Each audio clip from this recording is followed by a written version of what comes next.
Increase your reach and power with the Solinco Blackout 300 Extended V2. In its second generation, the Solinco Blackout 300 Extended offers a modern camo cosmetic and new technology.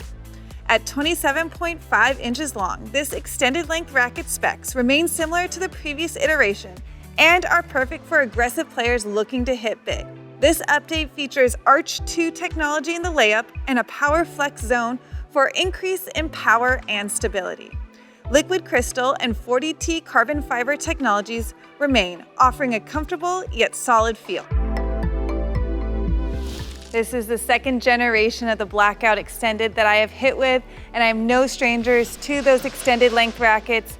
As expected, I had a small adjustment period to get used to that extra length, specifically on my backhand and on my overhead, just to get that timing dialed in.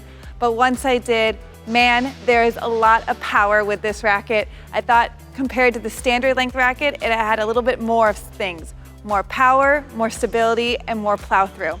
On the other hand though, I was lacking a little bit of spin potential. I noticed this specifically in my serves when I was trying to either slice out wide or hit a kick, as well as one of my favorite shots to hit, the angled volley. Just wasn't able to get that wrist rotated enough to hit those shots efficiently.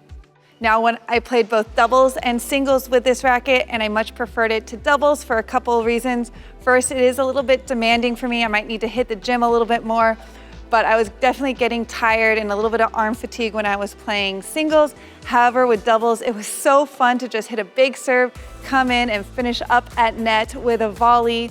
Now, overall, I think this is a great update from Solinco. I found it was maybe a little bit softer, a little bit more connected feeling than the previous iteration, and just a fun, big, powerful racket.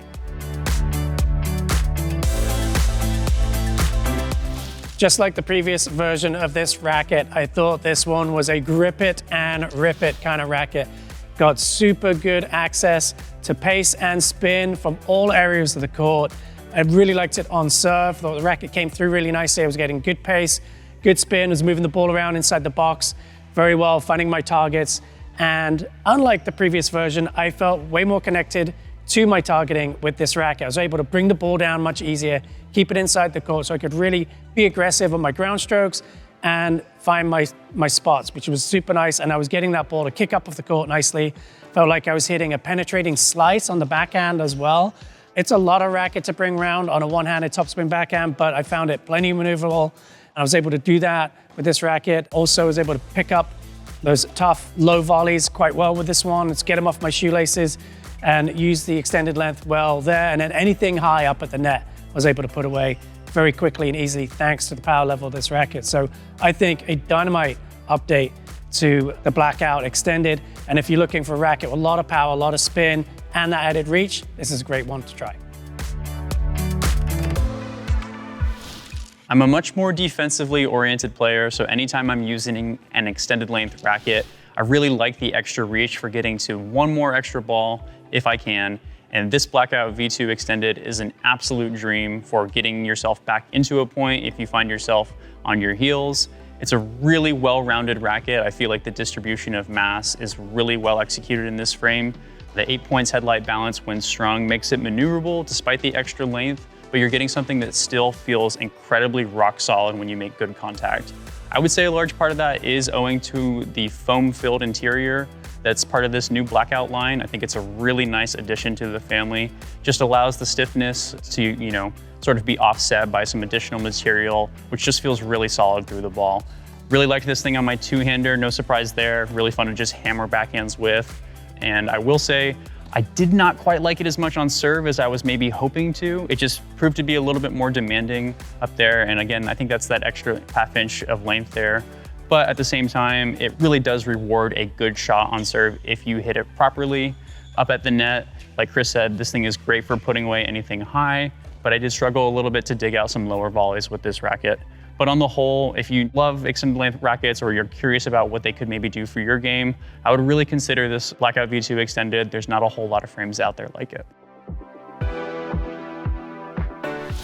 I've long been a fan of extended length frames, but lately I've actually been having a little bit of a hard time getting them around on time. So as I was playing with this Blackout Extended update, I have to say I was really surprised that it was extended. I think it came around more quickly than some of the others that I've been testing lately. That's not to say it was as whippy as the standard length version, but I still found it to come around more quickly than some other 300-gram extended length rackets out there. From that extra length, you do get a lot more power and stability, and I preferred this one on my backhand slice compared to the standard length version. I was getting it to stay a little bit lower, and I felt like it was traveling through the court more offensively than the standard version. Up at net, I really wanted to get things done pretty quickly. If I was in a quick volley rally, I was getting handcuffed a little bit. It was a little bit of a lot of racket for me to maneuver. I think the stand-up for me, as with a lot of extended length rackets, was serve. I do appreciate that extra length, especially with my shorter stature. I like that extra length and height I'm getting from this racket. Overall, I think that the standard version was a better fit for my game overall, even though I found this to be pretty maneuverable for a 27.5-inch length racket. I was just able to be a little bit more creative and versatile on court. However, if you're looking for just a little bit more power out of a Blackout, this extended is the way to go. For this review, we strung the Solinco Blackout 300 Extended V2 with Solinco Hyper G and a Solinco prototype at 52 pounds. For more information on this racket or anything else tennis related, be sure to visit us at Tennis Warehouse, Tennis Warehouse Europe, or Tennis Only.